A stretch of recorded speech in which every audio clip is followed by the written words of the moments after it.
Morning, all. Morning. You're watching the Channel M Breakfast Show on Thursday, the 15th of January. I'm Byron Evans. And I'm Nikki Dean. Ah, indeed you are. Yes, and we know what our names are this morning, which is always a good start. And we hope, coming up yeah, today. hope you do too. And I hope you're feeling rather chipper first thing this morning. But if you're not, you're feeling a bit down, feeling a bit glum, don't worry. In fact, embrace it. According to research in a newspaper this morning, we don't embrace our depression enough. Now, according to the experts, that we take pills to relieve our depression and our stresses and strains in everyday life. But apparently, we should be able to keep hold of this, work through them, because it's good for the evolution of the species. Really? According to professors in the University of New York, University of Illinois, Harvard University, apparently, biologically, you presume it's selected because we have this depression.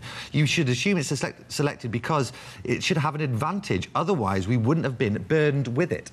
Ah, quite possibly. And I suppose if you don't experience the lows, then how can you appreciate the highs, which is an argument that people have argued for a very long time. It is. Some famous figures who have suffered with depression include Sir Winston Churchill, Abraham Lincoln, Isaac Newton, Vincent van Gogh and Ludwig van Beethoven. Well, there you go. And if you are feeling a little bit fed up this morning and wondering how on earth you can make yourself feel a little bit better, then aside from watching the Channel M Breakfast Show, which provides you a few smiles and laughs, how about donning your favourite or even a silly hat, because it's National Hat Day today, hence why we're wearing these. You can see waiting in the wings as well, we've got our Michelle and James Webster with their favourite hats on. Of course, James Webster's in pink as well as our ton. Honestly, people are going to talk about that boy.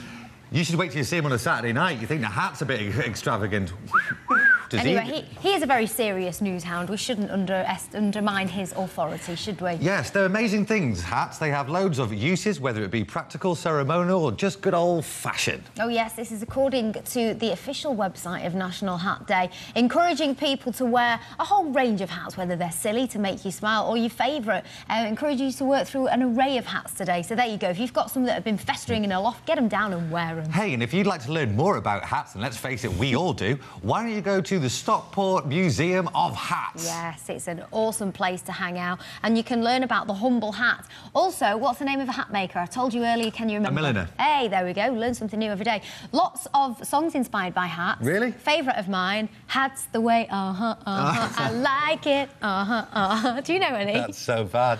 It wasn't. It was like a Byron joke, that actually. That was rubbish. Maybe I need to find a new co-presenter and I'll get some better jokes. In just a couple of minutes, yeah, I'm going to lose mine as well. Just a couple of minutes, BDO World Darts finalist Tony OShea will be live in the studio. But first, today's news and weather.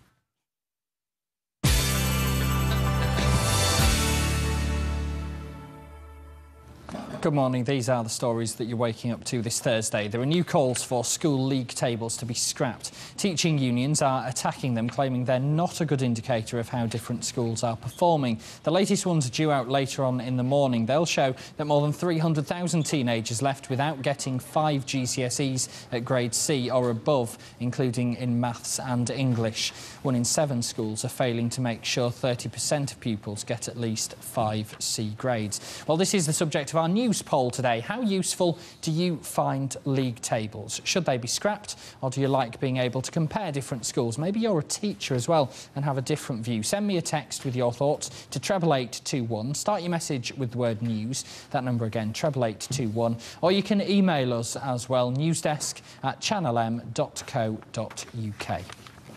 Manchester City insiders tell us they're confident Kaká will join the club from AC Milan. Talks are ongoing to get the Brazilian star to Eastlands for a record-breaking deal close to £100 million. A 14-year-old girl has been killed in a car crash in Salford. Just after 7:30 last night, the teenager was hit by a Nissan Skyline on the East Lancs Road. She was taken to Hope Hospital but died later from her injuries. Court will hear more evidence later against a musician accused of selling CDs in Manchester city centre without a licence. The council's prosecuting Alavi Dowie from Preston. He's pleaded not guilty to 2 allegations of unlawful trading in a prohibited street.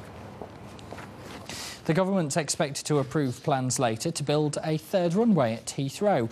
Transport Secretary Jeff Hoons understood to be getting ready to tell MPs that the £9 billion expansion will go ahead, including the building of a sixth terminal there. 700 homes in the nearby village of Sipson will be destroyed to make way for the development. A pub landlord from Bolton says he's worried drug dealers are using the area outside his premises. Donald Gale's been in touch with us to say he's seen suspicious things going on and has found syringes and other evidence of drug abuse just metres away from the door to his premises. I would hope maybe a police officer would have come and had a word with me and reassured me really that something's being done, because at this moment in time I haven't got no reassurance, you know, because I'm in a way putting myself and my pub at risk by, you know, having this interview, because the backlash could be, you know, I'm disturbing people who make business and money. Next, we've been given an exclusive insight into what life's like for Greater Manchester Navy personnel on board one of our nuclear submarines. Manchester Evening News reporter Deborah Linton has been for a tour of HMS Vengeance at the base in Scotland, where it's currently docked. From there, she sent us this report.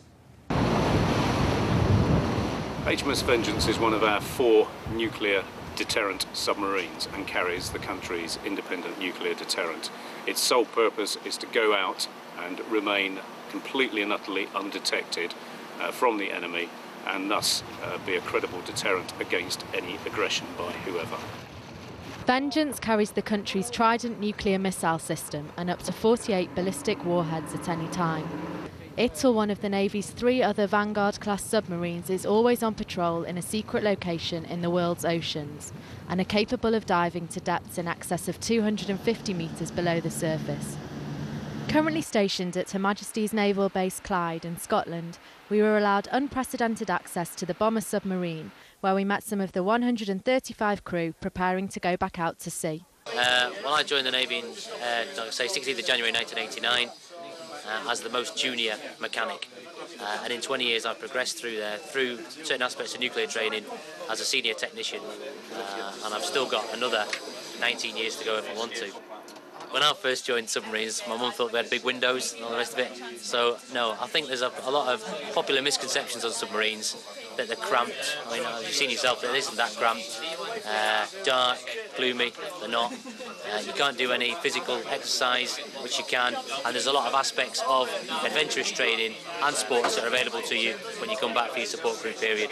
There is certain aspects of submarine life that you can't divulge, and I think that's one of the attractions to it. What are the best and worst things about being on a submarine for 3 months? Being away from family, because my girlfriend's pregnant, so don't really get to see her that much. And what are the best things? People. Yeah, all the lads stick together, it's like a bit of a family kind of thing. The true extent of life in the silent service remains just that. Submariners are able to divulge little about what they do and where they go on patrol. But despite that, they still enjoy life on board. The rewarding parts are being part of a very intense team that goes out and does the necessary business underwater day in, day out. In terms of worth, you are at the forefront of British defence and foreign policy all the time. Well, I'll be back with the Channel M lunchtime news at 12 noon. Don't forget, Andy Crane's here from 5 tonight. The weather's next from Michelle, but from me for this morning. Bye-bye for now.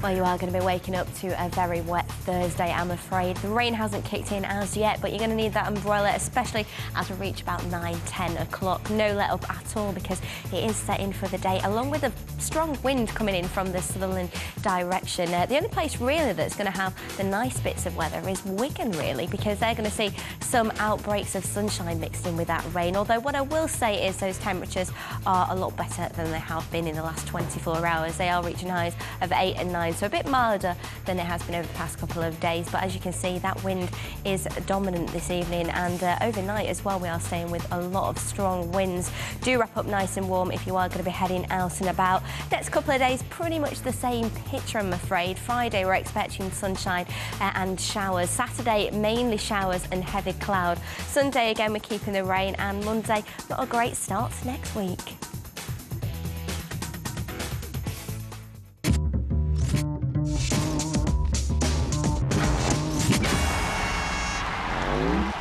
Ladies and gentlemen, it's time to beat our chests in appreciation for the alpha male of Arras, the BDO World Championship finalist down at the Lakeside, Stockport's very own silverback. Please welcome Tony OShea.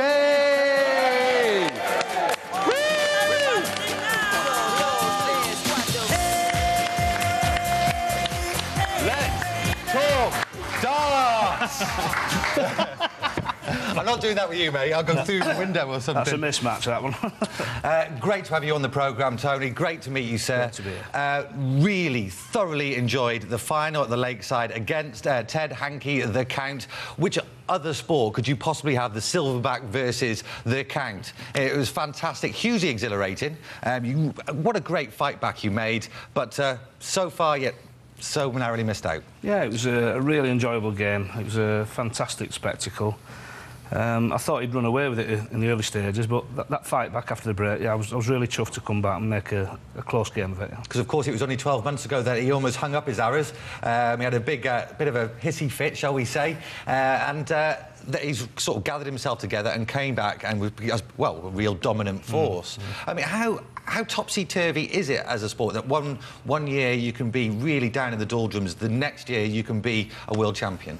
Well, he's changed his lifestyle a bit. He's not getting as stressed as he used to. I mean, this tournament, we were just waiting for him to explode each round, but he didn't. He kept himself together. You're quite a calm individual, though, aren't you, despite your nickname? Well, that comes with 47 years of experience, I suppose. What's the secret of your success? I mean, what do you do before you go on the hockey? Well, obviously, I like to visit the bar now and again. Now and again? Now and again. Yeah. So how many pints do you have then before you... Oh, 2 or 3. Just enough to calm the nerves, yeah. Yeah, OK. Because you're an old-school darts player in the sense of back in the days with the Jockey Wilson and the Eric Bristows, where there was about 15, 20 pints at the hockey before the arrows started flying. Now it's become, well, it's become, I suppose, more of a sport in the sense of being able to be more conscious of your diet and the actual discipline and technique of the game. Well, as you said, I'm from the old school, but darts is so professional now. The young lads are coming in, that they're not drinking, they're looking after themselves. It's great for the sport to see things like that. I mean, obviously, the Olympics has been mentioned once or twice. That sort of image is going to be perfect for the Olympics. I'll probably be too old when it does come in, but it's nice. So when you fill your census form in, do you put Mr Silverback or Mr O'Shea? I've never actually thought about that. But most people call you Silverback. Well, exactly. I mean, even in the street, out shopping... Yeah. People forget my first name, it's always Silverback. And do you have a few reasons how you became Silverback, or do you tell the truth? Because that's what we want to hear now. How did you become known as Silverback? 20+ years ago, there was a really old sport in England called mooning. And one bus to another... What is that mooning? I'll show you in a minute. No. Oh, yes. Right, go on. One bus, we used to go to darts matches, take 2 coaches, and as one would overtake the other, we used to... a bit of mooning, and... I've got a really hairy bottom, apparently. I don't know, I've never seen it. So. Yeah. And that's where it came from, really. Somebody said it was hairy and I looked like a gorilla. And... Well, Tony, what we could do, we could actually bare our backsides at this window there to the people coming in from Victoria Station to see who's got the hairiest bum. But maybe not. No, maybe not. No. And then when you got into darts in an unusual way as well, didn't you? Because you were, used to go quite a lot, like all young fellas do, to the pub and whatnot, and you're playing pool, and what happened then? Well, the football team used to go there and play pool, and there was almost a riot one week when they put the price of the pool up from 10 pence to 20 pence, and so we stopped playing, we all played darts then, because it was free, so... And how long ago was that? 20+ years. Right, and nowadays you play in pub teams, don't you? You're a professional darts player, used to be a greenkeeper, and you spend all your time playing darts, practising, but you have a little hobby in the day, don't you? Because your wife's a lollipop lady, isn't she? So she goes out helping children across the road. What do you do during the day? Well, in the afternoons or sometimes in the morning, I do a bit of housework. I do some ironing for her and other little bits and bobs. So do you take in folks ironing? I do my bit. Yeah. There you have it, ladies and gentlemen, live and exclusive on Breakfast Television. The Silverback is a metrosexual. Oh, no. That's a new word. No, I'll explain later. Really, has no connotations of what you may be suggesting.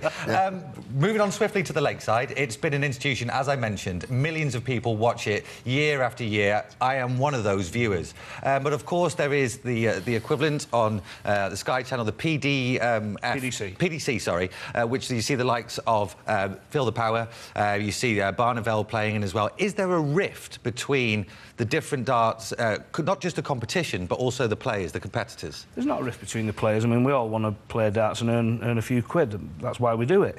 But the PDC is totally professional. The tournaments they run is so well organised. It's promoted well. The prize money's good. It is total professionalism. So, is there more money?